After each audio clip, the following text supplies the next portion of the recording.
حضرت عبداللہ بن عمر رضی اللہ تعالی عنہ روایت کرتے ہیں کہ آپ صلی اللہ علیہ وسلم نے فرمایا جماعت کی نماز تنہا کی نماز سے 27 درجے زیادہ فوقیت رکھتی ہے۔ آپ صلی اللہ علیہ وسلم نے کم سے کم درجہ جو جماعت کے ثواب کا ہے اس کا ذکر فرمایا کہ ایک امام ہو ایک مقتدی ہو تو اکیلے پڑھنے سے ایک امام اور ایک مقتدی کا جماعت کرنا 27 نمازوں کے برابر اللہ ثواب عطا فرماتا ہے۔ یعنی اکیلے پڑھتے تو ایک نماز کا ثواب ملنا تھا،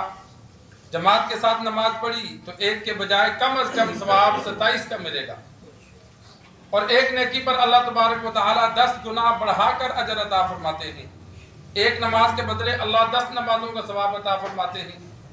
تو ایک نماز پر جب 27 کا کم سے کم ملے گا تو 27 کو 10 سے ضرب دیں گے تو کتنا زیادہ اجر ملے گا کم سے کم۔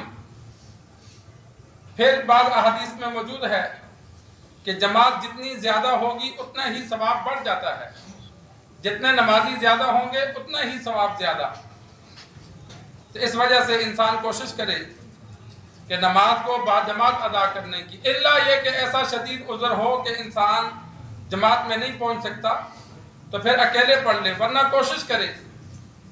بعض حضرات تھوڑی سی غفلت کی وجہ سے جماعت کے ثواب سے محروم رہ جاتے ہیں، 2 منٹ بعد 5 منٹ بعد 10 منٹ بعد آ کے اکیلا پڑھتے ہیں۔ یہی تھوڑا سا دھیان رکھیں اور نماز کو وقت سے ادا کریں۔ جو گپ شپ لگانی ہے، جو کام کرنا ہے وہ نماز کے بعد کر لے، جو 10 منٹ بعد میں پڑھنی ہے وہ 10 منٹ پہلے جماعت سے پڑھ لے، تو کتنا بڑا اجر ان کو مل جائے گا کہ اکیلے پڑھتے ہیں تو ایک نماز کا ثواب، اور جماعت سے پڑھیں گے تو کتنی زیادہ نمازوں کا ثواب ملے گا۔ اور دوسرا فائدہ جماعت سے نماز پڑھنے کا یہ ہوتا ہے کہ اکیلے کی نماز کو اللہ چاہے تو قبول کرے، چاہے تو رد کر دے، لیکن جماعت میں کوئی نہ کوئی بندہ ایسا ضرور ہوتا ہے جس کی نماز اللہ کو پسند ہوتی ہے، اللہ اس کی وجہ سے سب کی نمازوں کو قبول فرما لیتا ہے۔ اکیلے پڑھیں گے تو اگر ہماری نماز کمزور ہے، اس قابل نہیں،